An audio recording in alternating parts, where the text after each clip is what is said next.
Comment mesurer un angle? Avant de regarder un exemple, examinons l'outil de mesure que l'on va utiliser, le rapporteur. Repère d'abord le centre du rapporteur. C'est le point qu'il faudra placer sur le sommet de l'angle à mesurer. Observe ensuite la partie en demi-cercle. Elle est graduée de 0 à 180 degrés. À l'extérieur, la graduation 0 est à gauche et la graduation 180 est à droite.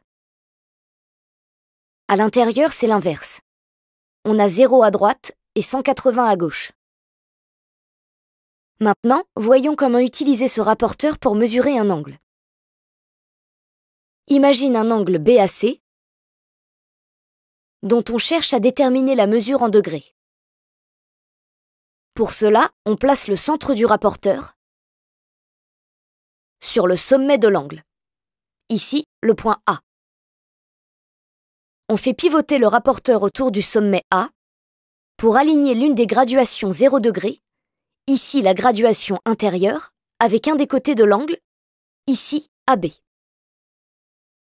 Il ne reste plus qu'à regarder par quelle graduation passe l'autre côté de l'angle, ici AC. Attention à bien lire cette valeur sur le système de graduation qui correspond au 0 choisi, ici à l'intérieur. Dans cet exemple, on lit que l'angle BAC mesure 47 degrés. C'est aussi la mesure de l'angle CAB. Maintenant, tu sais comment mesurer un angle avec un rapporteur. Pour cela, tu places le centre du rapporteur sur le sommet de l'angle, tu fais pivoter le rapporteur de façon à aligner le 0 avec un des côtés de l'angle, et tu lis la mesure de l'angle sur la graduation par laquelle passe le second côté.